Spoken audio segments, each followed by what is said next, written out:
let's take a look at what's happening in Hawaii. The death toll is about to cross the 100 mark. That is what we're learning. There are cars that have completely been burnt, houses have been burnt. It's the grim job of all the rescue personnel who are going to these, from vehicle to vehicle, from charred houses to gutted buildings, to take a look at if there are any dead bodies inside. Rescue dogs, cadaver dogs, they're on the ground, and this is the sight right now. Take a look at that, Varghese. Look at the charred up cars. That's the situation right now. 93 people dead on record, but officials are saying it could be much more than 100.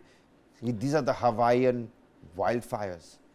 This is, in fact, more shockingly is the manner in which the fire spread to a large area. And of course, there are these flammable material that was also available on the ground. They did not, in fact, try to stop the flames from spreading in certain areas, but that was very difficult because certain areas had a lot of these houses that are made of wood, and it used to catch from one to the other. Other than the only option to flee, nobody had any options to actually stop it. But again, the big question asked over here is that it's been considered as an emergency in the United States. Biden has asked for all hands on deck to ensure that some kind of mitigation of this can be happened. But the scale of the destruction is what has surprised many people, because it is being said, Hawaii, of course, we know it is supposed to be this tropical sunny, paradise for most of the United States people. They come to Hawaii for holidays, and this kind of destruction that we in fact see just speaks about the volume of how bad that fire was. I'm going through a Washington Post live blog on the internet.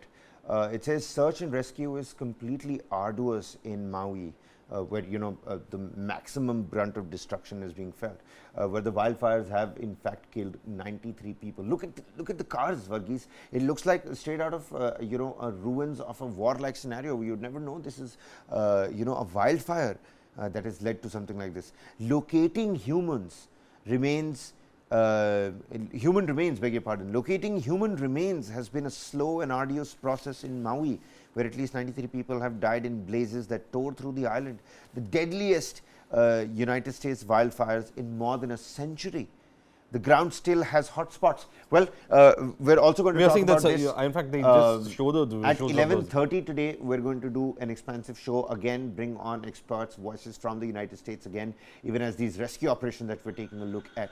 Look at that, Varghese.